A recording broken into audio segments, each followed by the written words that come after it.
WorldComEDU. Elite Children's Classics. Old Stories of Greece. 1. The beginning of the world. How did the world begin? Every people has its own ideas. These ideas tell us a lot about the people. The Greeks did not believe in a single great God who made the world. They believed that the earth, the sea, and the air were always there. But in the beginning, they were all mixed up together in a great mass. This mass the Greeks called chaos. Inside the chaos were the seeds of things to be. They slept there peacefully. The earth, the sea, and the air were all there, but the earth was not hard. The sea was not watery, and the air was not clear.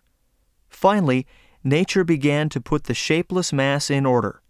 It separated the earth from the sea, and the sky from the earth and the sea.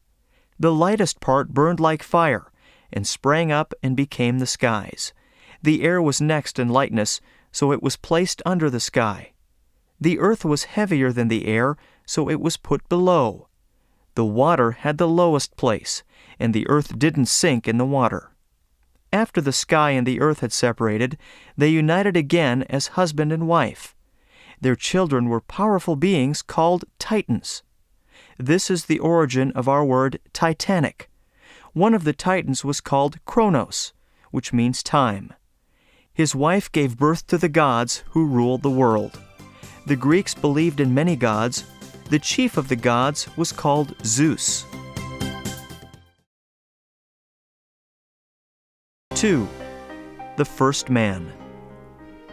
Zeus wished to fill the earth with animals. He called the Titans Prometheus and Epimetheus to him. He ordered Epimetheus to create the animals. The Titan did so, and to each animal he gave some power. To some he gave strength, to some swiftness, to some claws, and to some thick skin. Every animal had a way to stay alive. Zeus ordered Prometheus to make a wise animal, and this we call man. Prometheus took some earth and mixed it with water. He shaped it in the image of the gods. He blew into it the breath of life. Man was given an upright form. All the other animals must turn their faces downward. Only man can look around him and look up at the stars in the night sky. But man was naked, and his skin was soft. He had no fur to protect him, no wings to fly, no fins to swim. Epimetheus had given all the powers to the other animals. Prometheus knew that he had to give something good to man, so he went up into heaven to get fire from the sun and give it to man. With this great gift, man could warm himself and protect himself from the animals. But he could also use fire to shape metal and make weapons.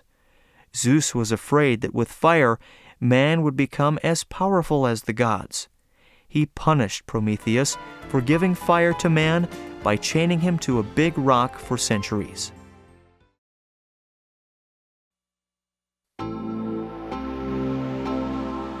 3.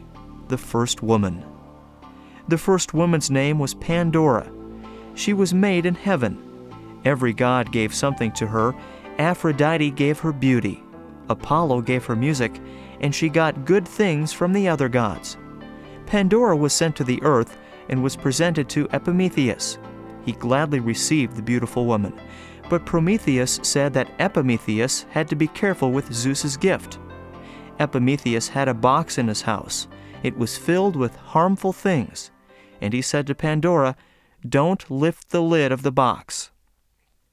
But one day Pandora lifted the lid to see what was inside.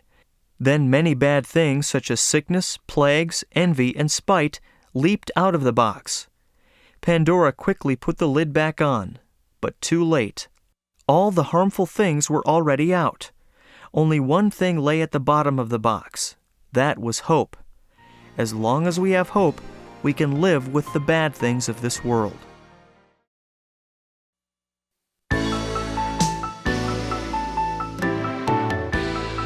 4. Echo. Not only did the Greeks believe in gods and titans, but they believed in other spirits who lived in the woods. mountains, and streams. The nymphs were beautiful female spirits. Echo was one of these. She was as beautiful and gay as the other nymphs, but she had one important weakness. She loved to argue and always wanted to have the last word. One day, Echo got into an argument with Hera, the queen of the gods. Echo would not admit she was wrong. Hera became angry and said, "You must always have the last word." "Very well, from now on you will always have the last word, but only the last word. You may never speak first." After that, Echo could only repeat the last words of others, like a parrot. Echo saw Narcissus, a handsome young man. He liked hunting in the forest. Echo loved him very much and followed him everywhere.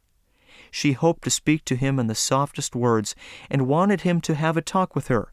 But no, Echo couldn't speak the first words. She waited for Narcissus to speak first and prepared her answer.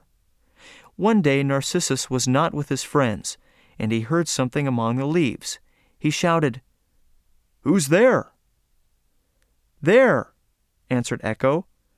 Narcissus looked around, but he couldn't see anyone. "Come, here I am," called out Narcissus. "Come, here I am," answered Echo. "Why do you keep away from me?" he called again. Echo asked the same question. "Come out of the bushes, please," said the young man. Echo answered with all her heart in the same words. She came out of the bushes and hurried to Narcissus to throw her arms around his neck. When he saw a stranger, the young man was shocked and stepped back. He cried out, "Hands off! I never want to see you!" "See you, see you, see you," said Echo. But Narcissus could not understand her. He left her, and she went into the woods to hide her red face. From then on, she lived in caves and valleys. She became thinner and paler. Finally, she became smaller and smaller, and her bones changed into rocks. Echo is still ready to answer us when we call her, and she keeps up her old habit of having the last word.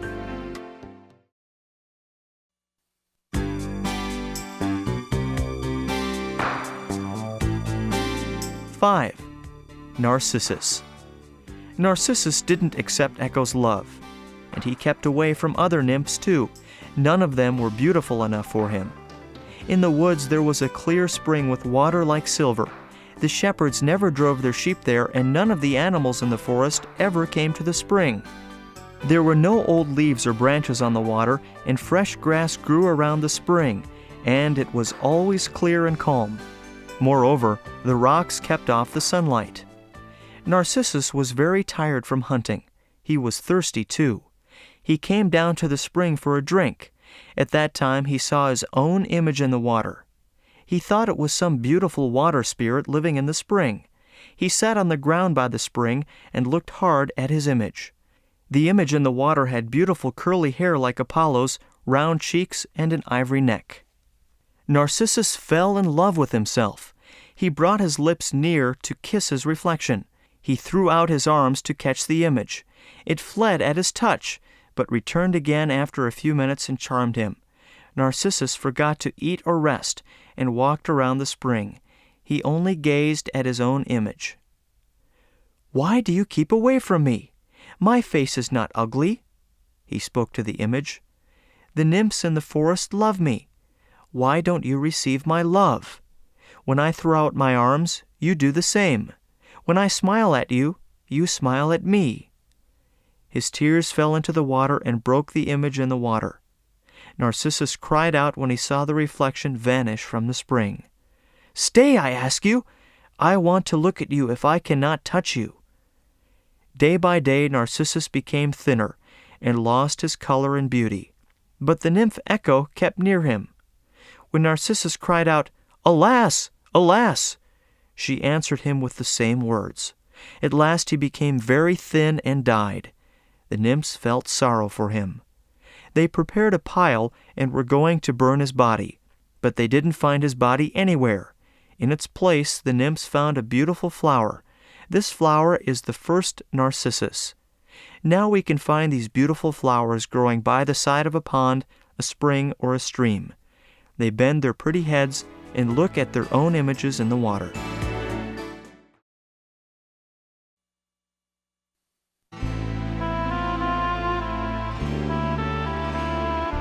Six, Adventures of Odysseus. Odysseus was one of the Greek kings who fought the great war against the city of Troy. He was not the strongest of the Greeks, but certainly the cleverest. For 10 long years, the Greeks fought the Trojans, but could not win. Then Odysseus had a plan. He told the Greeks to build a great wooden horse and leave it in front of the city gates. Then the Greeks sailed away, but they didn't sail far. The Trojans thought that the Greeks had given up and left the horse as a gift. Joyfully, they brought the horse into the city. But there were several Greek warriors inside the house. When night came, they opened the city gates. The Greek fleet returned, and the Greek army entered the city. Because of Odysseus's trick, the Greeks won the war. But this was just the beginning of Odysseus's adventures. It took him 10 more years to return to his home in Greece. He and his men met many dangers and setbacks. Finally, Odysseus had only one ship and a small crew left. One morning, Odysseus and his companions saw a mysterious island. They needed food and drink, so they went ashore. There were many grapes and sheep there. They found plenty to eat and drink. Odysseus wanted to explore the island. Soon he and his men found a cave. When they entered, they saw lambs and kids inside pens. They saw the skins and bones of animals lying around the cave. They saw firewood near a fireplace. Suddenly, the men heard a sound like thunder. A herd of sheep were driven into the cave, and a terrible giant followed behind them. He was taller than the 3 men, and had one huge eye in the middle of his forehead. The giant rolled a huge rock in front of the entrance of the cave. Then he saw the Greeks. "Who are you?" he cried. "Sir, we are Greeks returning from the Trojan War," answered Odysseus. The giant gave no answer. Suddenly he grabbed 2 of the Greeks and threw them against the side of the cave, killing them instantly. He broke open their heads and ate their brains. The Greeks cried out in horror and fear. They hid themselves in the rocks around the cave. The giant ignored them. He milked his goats and then went to sleep. The men thought hard about how they could escape. Then Odysseus had a brilliant idea. "Men," he said, "we have a lot of grapes with us. Let's make wine for the giant." The men squeezed all the juice out of the grapes and left it to turn into wine. The next morning the giant left the cave to graze his sheep. He closed the cave with a big rock. When he returned, he looked hungrily at the men. Just then Odysseus cried, "Wine! Wine for the great giant!" Bravely, he walked up to the giant and offered him a bowl of wine. The giant drank greedily. "More wine for the giant!" ordered Odysseus. The giant drank many bowls of wine. He became very drunk and finally fell asleep. The giant had a long staff made of hard wood. Odysseus and his men stole it. They sharpened one end of it into a point.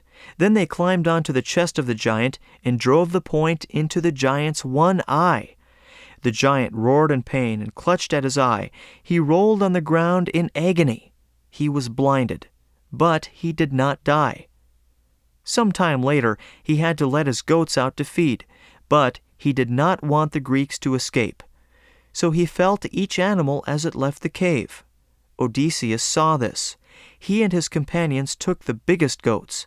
They crawled under them and hung on to them as they left the cave. The giant did not discover the men, and in that way, Odysseus escaped the terrible giant.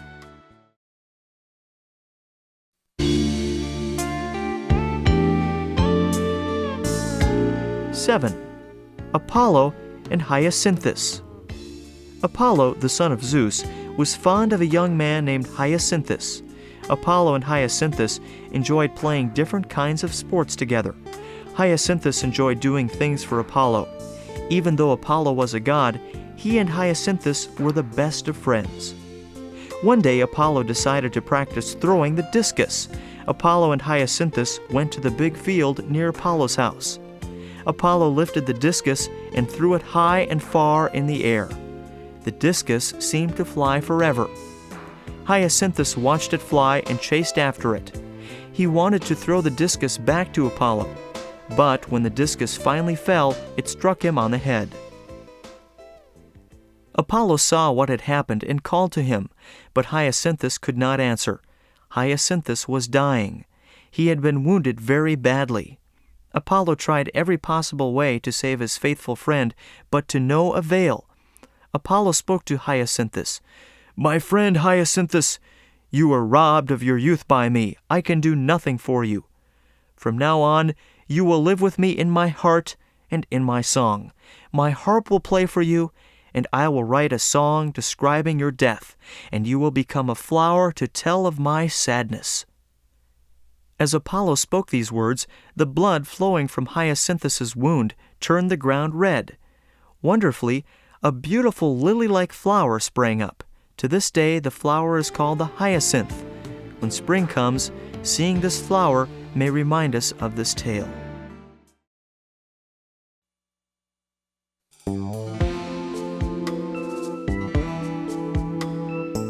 (8) Hera and Io. Zeus, the king of the gods, had a way of hiding things from his wife Hera. When he wanted to do something secretly, he would gather dark clouds around him. In this way, Hera could not see what he was doing. Hera had figured this out a long time before, so one day, when Hera saw the dark cloud, she was not fooled. Very quietly, she pushed away the cloud. She saw her husband sitting by the river with a beautiful young cow. There was no fooling Hera. She doubted that the cow was really a cow. Indeed, it wasn't a young cow. It was Io, the daughter of the river god. Zeus loved her very much, and sometimes they met to talk. Zeus had changed Io into a young cow when he saw Hera push away the cloud. He was very surprised. He didn't know Hera had found out his secret. Hera saw her husband and the young cow and said, "What a beautiful cow! Whose young cow is this?" Zeus answered, "I don't know. When I was walking along the bank of this river, this cow suddenly appeared." Hera knew that her husband was not telling the truth. She kept on asking questions to see what he would say. "My dear, I want to have the young cow. Will you give it to me?" asked Hera. Zeus didn't want to give the young cow to his wife, but at last he agreed. Hera was sure the cow was something unusual, and she brought the cow to Argus to watch over it carefully. Argus was a strange creature. He had 100 eyes. Hera knew he would have no problem watching the cow even as he slept, for she knew he never went to sleep with all his eyes closed. He would sleep with 2 of his 100 eyes open. He took good care of the cow. During the day, Argus gave her lots of food and water. At night, he tied her up with a strong rope around her neck. Io tried to talk to Argus, but she didn't know how to. One day, Io was surprised to see her father and her sisters. They were searching for her. Io was missed by her family. She quickly went over to them. They patted her on the back and said that she was the prettiest cow they had ever seen. Her father gave her some grass. She licked her father's hand. She hoped that her father would know her. Finally, Io thought that maybe she could write something to her father. She tried very hard, and finally she was able to write her name with her hoof. Her father saw the writing and realized that his daughter had been changed into a young cow. His heart was filled with sadness, and he put his arms around the cow's neck. He hugged Io for a long time before he could speak to her. He told her, "My daughter, your sisters and I have walked far and wide looking for you." Then Argus appeared and saw them. He didn't understand what was happening. He was afraid the old man and girls were going to steal the young cow. He became angry and took Io, the young cow, away to the pasture. Meanwhile, Zeus knew of the unhappiness Io was feeling and took pity on her. He wanted to rescue Io. He called Hermes, the messenger of the gods, and told him to go to Io and rescue her. Hermes immediately obeyed and glided down from the heavens to the earth. Once there, he laid his wings aside and found a small stick. He disguised himself as a shepherd driving his sheep to market. As he walked with the sheep, he blew upon his musical pipes. Argus heard the pipes and stopped to listen with delight. He had never heard such beautiful music before. "Young man, come and take a seat beside me. Rest a while. This is a quiet place," said Argus. Hermes sat down beside him. They told each other stories till late in the evening. Argus asked Hermes to play his pipes again. Hermes hoped that the music would put Argus to sleep, but it didn't. Hermes thought for a while, and at last began to tell him a long story. Finally, as Hermes was telling his story, Argus began to sleep. Argus was very comfortable being with Hermes, and feeling that nothing was going to happen, shut all of his eyes. When Hermes was certain that Argus was sound asleep, he took his sword in his hands. With one swift stroke, he cut off Argus's head. It tumbled down upon the ground. Poor Argus! The light of his 100 eyes was put out forever. Not long after, Hera heard that Argus had been killed. She was very sad and felt responsible for his death. She wanted to do something special for him that would remind everyone of her faithful friend. She went to find Argus's head. It took her a long time to find it. When she did find it, Hera took Argus's eyes and put them on the tail of her peacock to decorate it. Now we can see Argus's eyes on the beautiful tail of the peacock. Hera was very angry with Io. She knew that because of Io, Argus had been killed. She knew she couldn't kill Io, or Zeus would be very mad at her, but Hera wanted to punish her for Argus's death. So she sent a gadfly to bother the poor cow. Io then fled to the banks of the Nile. Finally, Zeus decided to help Io directly. He begged his wife to let him change Io back into the beautiful girl that she was. He promised he would not see her again. Hera agreed to let Zeus return Io to her original form. In the pasture where Io stood, she felt the rough hair falling from her body. Her horns disappeared. Her eyes grew smaller. Her hands and fingers returned. She had feet instead of hoofs. At last, she changed back into the beautiful daughter of the river god. She left the pasture at once and went to find her father and sisters. 9. Callisto. Callisto was a beautiful young woman. Zeus, chief of the gods, loved her very much. The goddess Hera, Zeus's wife, hated her very much. She was jealous of Callisto's beauty. She wanted Zeus to forget her. She decided to change Callisto into a bear. "I will take away your beauty," cried Hera. "My husband has been charmed by your beauty. He will quickly forget you if you are not here anymore." Callisto didn't know what was happening to her. She felt very strange. She was becoming more and more frightened. Callisto fell down on her hands and knees. When she tried to stretch out her arms to pray, she discovered she was completely covered with black fur. Her hands had become big and round. They were now paws. Callisto cried out and wept. She tried to stand up, but she couldn't. She was now a big black bear. She lifted up her paws to beg for mercy. Hera heard her cries and laughed. Hera was happy with what she had done and didn't answer Callisto's prayers. Callisto slept in the woods all night alone. In the morning, she tried to go home, but the dogs barked at her when she walked about the neighborhood. She ran back into the woods. She was very sad. She was afraid she would never see her family or friends again. She had to learn to live like an animal. As time went by, she almost forgot what it was like to be a human being. One day, many years later, a young man spotted a bear while he was hunting. The bear was Callisto. She had seen the young man enter the woods. She recognized him. She became very excited. It was her son, Arcas.